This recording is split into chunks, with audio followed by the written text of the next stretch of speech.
Hi, it's Kerry. Today on the farm, I have some new dairy cows.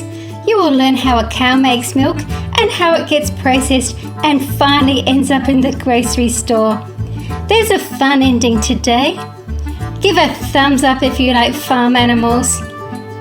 I'm going to do something different here. I'm going to take the roof off and make some shelter for the tractor and for the cows outside. Can you tell me how many calves in today's video? Is it 3 or 5? I really love the Texas Longhorns.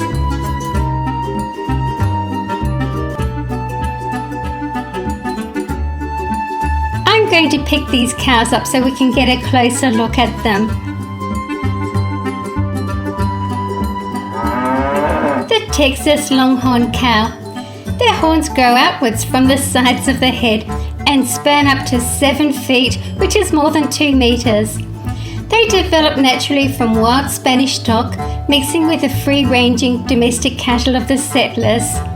The cows have high reproductive rates and give birth to calves yearly for up to 15 years and make very good mothers. They keep a watchful eye over their calf and will protect their young from any danger, especially dogs. And here's the little calf. It looks very fawn-like in appearance. The Limousin Cow. They originated from France. They are a large-framed breed of beef cattle with a bright golden wheat-coloured coat with lighter patches on the belly, the rear, and the thighs, and the tail tip. They have a short head, broad forehead with a lighter area around the eyes and muzzle, with fine horns curved forward and slightly raised at the tip. Their neck is quite short with a broad rounded chest. They are quite muscular. Notice that the horns and hooves are a lighter colour. And here's the little Limousin Calf. They're quite small at birth, but able to stand and feed from its mother within hours.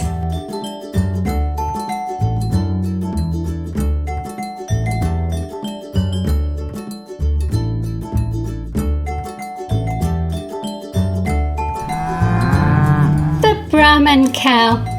They are the sacred breed of India and are very hardy and adaptable to a wide range of feed and climate. They are large-bodied with a hump on their back where their neck ends. They have a small head with a broad forehead. The ears are large and drop downwards and the muzzle is black.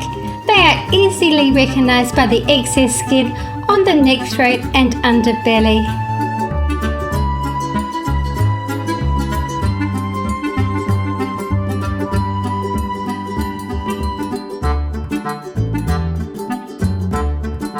And here's the little Brahman Calf.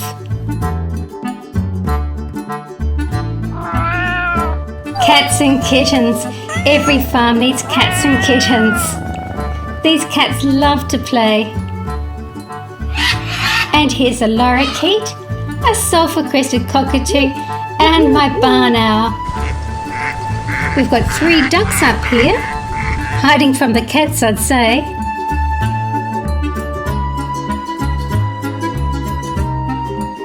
And down here is the mother sow. And she's got 1, 2, 3, 4 little piglets.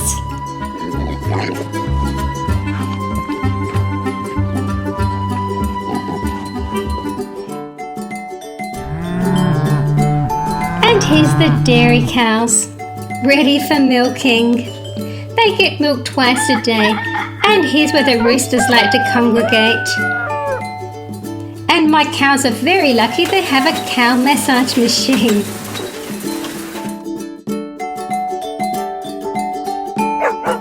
And here's my dogs and the farmer.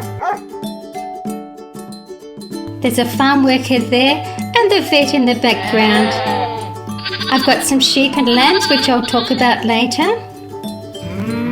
And these are my 3 weaned calves. They don't need their mother's milk anymore. Their mother gives it to the farmer through the milking process. This is the hay bale winch. It slides around the whole farm. It's really good. It slides right out to the left there. And to wind it up and down, just turn the little handle, and then the little claws down the bottom can open up and you get the hay bale out.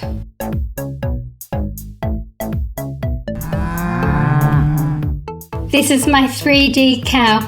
This is not my favourite cow. I have trouble putting it together. I can never get those front legs right, and I know I've got them on the right side. It's still a nice cow though. I just don't make this puzzle very often.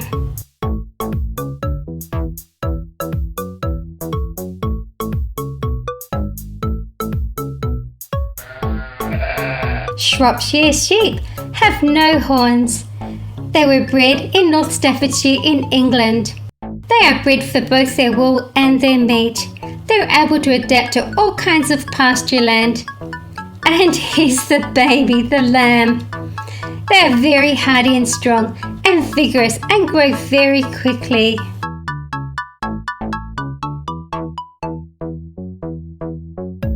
And here's mum and baby. That is so nice. Oh, the baby lamb is hungry.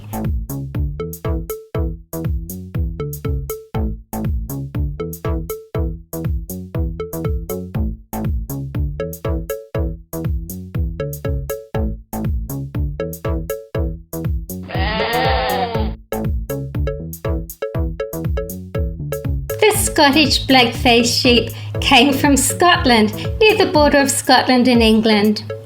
Commercially in the UK, they are important, with Blackface wool being just under half the total Scottish wool production. Their wool is used for the production of fine carpets and also for some of the Scottish and Irish tweed materials. And here's the lamb. The mothers are excellent and will defend their offspring against any sort of threat. They are good milkers and able to produce lambs and a wool clip even when faced with harsh conditions. Ah, that's so cute. And another hungry lamb.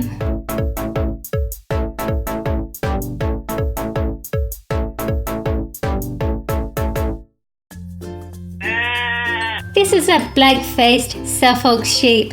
They originated from Suffolk in England. It has a thick coat of fleece on its body. The sheep have hooves that are divided into 2 toes. They do well in wet conditions with their hard black feet. They have a gland between their toes. They produce wool for tweeds, carpets, and even mattresses. A cow has 4 digestive compartments. The rumen holds partially digested food. This is where cud comes from. Good bacteria in the rumen helps digest the cow's food and provides protein for the cow. The reticulum has a honeycomb surface, and if a cow accidentally eats a nail or screw, it will lodge here, causing no further harm. Here the nutrients from the food are absorbed into the bloodstream. I'll talk about the Simmental cow later. The cow burps up a small amount of food called cud to chew again. Then it enters the omasum, which is like a filter. The next process is the abomasum, which is like our stomach.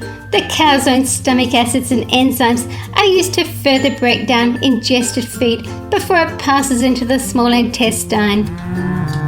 You may have noticed that the previous cow was a Simmental cow as well by Schleich, and this is a Papo one. The Simmental cattle breed originated from Switzerland and has since grown to become one of the dominant dual-purpose breeds.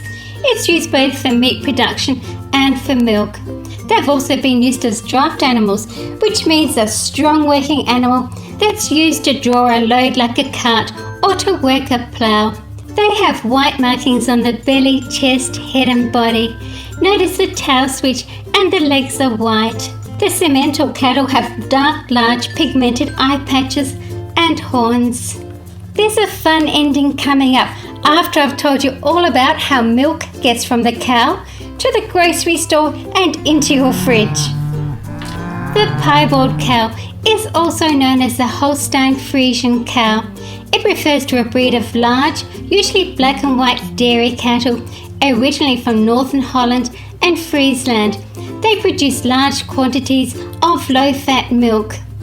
Piebald refers to the dark pigmented spots or patches on the white coat. In some countries they are called Holstein cattle and others are known as Friesian. They are most easily recognised by their distinctive colour markings. Each pattern is unique to that animal. The Hereford Cow comes from Herefordshire in southwest England. Its colour is characteristic, with the body colour varying from rust brown to a deep rich red. The face, crest, dewlap, which is the neck skin, underbelly, the switch, which is the tail, and legs below the hocks are characteristically white. They are found in the temperate climates of many countries and are able to adapt to different conditions easily. In early times they were used as work oxen. This little calf belongs to the last cow you saw. This is the other Simmental calf, and I'll just point the mother out for you. There she is. And this is the little Piebald calf, and that's its mother there. These are my two dogs, the Australian cattle dog or blue heeler and border collie. Let's have a look around the corner. And here's the tractor and the hare. I'd like to tell you how the milk gets from the farm to your fridge. Dairy farmers feed and care for their cows. Farmers milk their cows twice a day by machine, early in the morning and then in the later afternoon for the second milking. The cow's milk is stored in a bulk tank where it is kept cool and fresh. Milk is transported from the farm to the dairy processing plant by refrigerated trucks. Milk is tested to make sure it is safe and clean for humans. The milk is tested and packaged at the milk processing plant. Many different dairy products are made from milk. From the milk processing plant, milk and other dairy products are moved to grocery stores.